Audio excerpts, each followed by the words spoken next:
Čaute, tu Tomi, ahojte. No, chcem vám niečo ukázať, čo je celkom dosť zaujímavé. Mám tu jedno super Bčko, odišlo na ňom AD Blučko, ale to AD Blučko v podstate mu vykypelo pri motore z dávkovača. Otočím doraz kameru, aby ste videli, čo všetko dokáže zožrať toto AD Blue. Sekundičku. Takže mu to pekne vykypelo, bolo to veľa väčšie.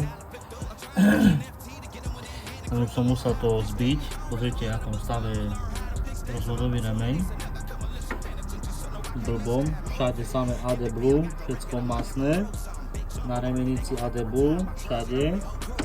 Potom, že jasné, že diagnostika ukazuje, že nemá súlad vačkový a plukových riadel.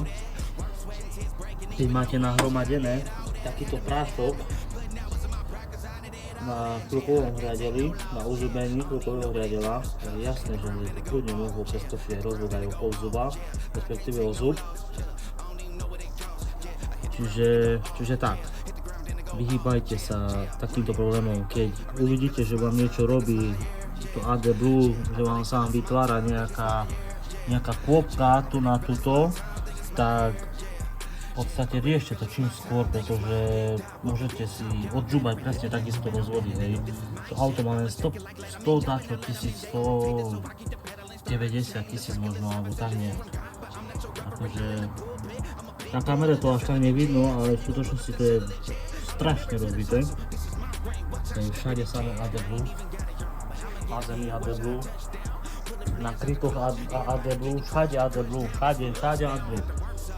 Samozrejme dal som dole aj venko ventilov, pretože motor začal klepať. Tak som sa pozrel aj na tieto koníky, tie sú všetky OK, vyzerajú, že sú, čiže podľa všetkého začal klepať strek. Vybral som aj streky, samozrejme, tak pekne ešte ani z jednoho auta som v živote nevybral streky ako z toho. Takto vyšli hore, len tak, bez problémov, netrebalo dokonca ani pripravky, ani nič vôbec.